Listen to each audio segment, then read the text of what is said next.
Jadi tidak tepat kalau kitab suci itu dibilang pedoman, apalagi dibilang pedoman hidup. Menurut saya lebih tepatnya kitab suci itu adalah pagar atau sekat atau dinding pemisah. Jadi kalau dibilang pedoman, ketika ada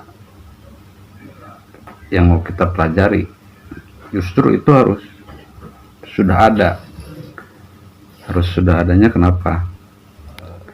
Yang namanya dibilang pedoman itu kan seperti gini. Contohnya gini, kita mau bikin akun Facebook, akun Google, atau akun YouTube.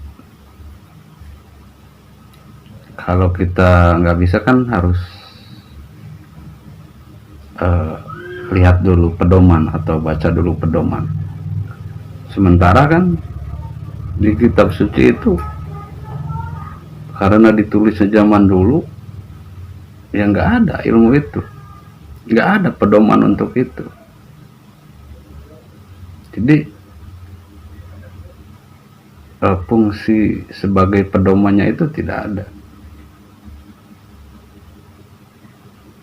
Jadi tetap kita harus belajar kepada teknologi yang sudah ada sekarang.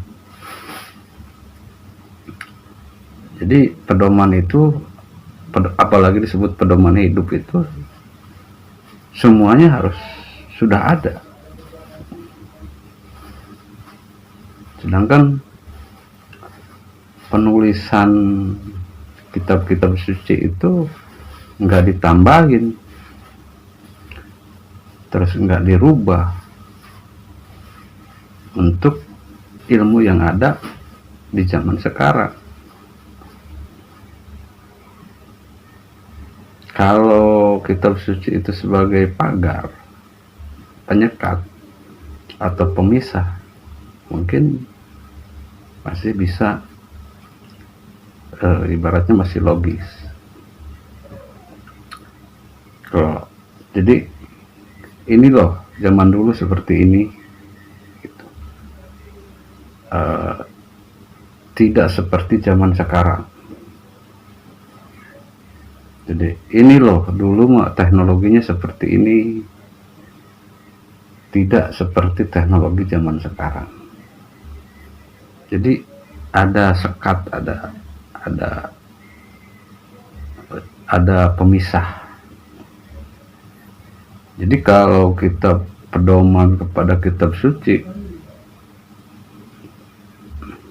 ya justru malah tabrakan, karena ilmu-ilmu yang baru ya, yang tergali oleh ilmuwan-ilmuwan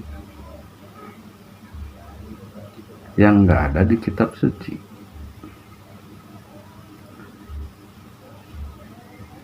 Jadi seperti itu menurut saya. Jadi bukan pedoman hidup, tapi pagar atau sekat untuk kehidupan. Sementara klaim kitab-kitab suci kan menyatakan bahwa kitab suci itu udah sempurna, semuanya ada di situ.